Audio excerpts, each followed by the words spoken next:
Assalamualaikum warahmatullahi wabarakatuh. Perkenalkan, nama saya Zainuddin, Prodi Ekonomi Syariah kelas 3B. Di sini saya akan menerangkan karakteristik kualitatif laporan keuangan syariah. Bismillahirrahmanirrahim. Terkait dengan karakteristik kualitatif laporan keuangan syariah. Di sini merupakan ciri khas yang membuat informasi dalam laporan keuangan yang berguna bagi pemakai. Ada 4 karakteristik kualitatif pokok, yaitu diantaranya yang pertama dapat dipahami, yang kedua relevan, yang ketiga terdapat keandalan, dan yang keempat yaitu dapat diperbandingkan. Yang pertama dapat dipahami, di mana kualitas penting informasi yang ditampung dalam laporan keuangan adalah kemudahannya untuk segera dapat dipahami oleh pemakai.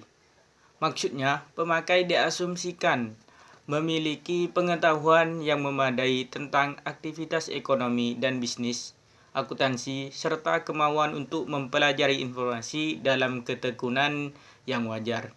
Namun, informasi kompleks yang seharusnya dimasukkan dalam laporan keuangan tidak dapat dikeluarkan hanya atas dasar pertimbangan bahwa informasi tersebut terlalu sulit untuk dipahami oleh pemakai tertentu. Yang kedua, maksud dari relevan yaitu agar bermanfaat, informasi harus relevan untuk memenuhi kebutuhan pemakai dalam proses pengambilan keputusan.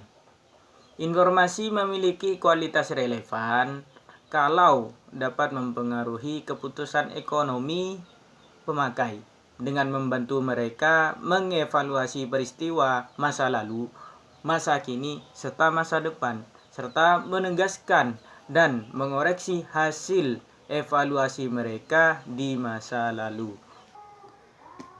Yang ketiga yaitu keandalan ataupun reliability, di mana jika informasi pada laporan keuangan bebas dari pengertian yang menyesatkan dan kesalahan yang signifikan ataupun material, informasi yang disajikan harus sesuai dengan bukti transaksi yang terjadi, tidak dimanipulasi ataupun diada-ada.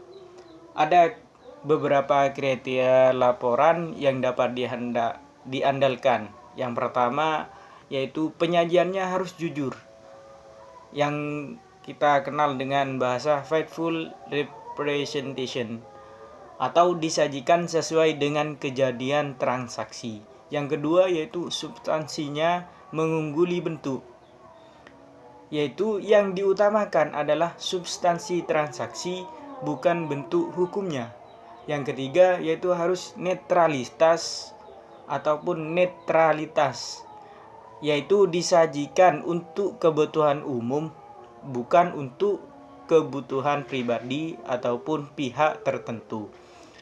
Selanjutnya yaitu pertimbangan sehat.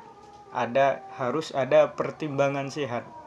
Di sini kita harus hati-hati melakukan perakiraan dalam kondisi yang tidak pasti. Selanjutnya yaitu kelengkapan ataupun yang terakhir yaitu kelengkapan, yang disebut dengan completeness, yaitu lengkap dalam batasan materialitas dan biaya. Yang terakhir yaitu dapat dibandingkan atau comparability, yaitu laporan keuangan yang disajikan harus dapat dibandingkan dengan periode sebelumnya atau dengan entitas yang sejenis. Tujuannya adalah agar pengguna mendapatkan gambaran tentang perkembangan atau tren keuangan suatu entitas. Makanya, laporan keuangan selalu disajikan secara comparable dengan tahun sebelumnya. Untuk mencapai tujuan ini, entitas harus menetapkan kebijakan akuntansi yang konsisten dari satu periode ke periode berikutnya. Dan jika ada perubahan kebijakan yang disebabkan standar yang berubah, maka harus diungkapkan. Yang terakhir, jadi berdasarkan standar akuntansi pemerintah atau SAP nomor 1, karakteristik kualitatif laporan keuangan adalah ukuran. Jadi di sini akan saya bahas terakhir dan saya ulang lagi bahwasanya karakteristik kualitatif laporan keuangan adalah ukuran normatif yang perlu diwujudkan dalam informasi akuntansi sehingga dapat memenuhi tujuannya atau menghasilkan informasi yang berkualitas.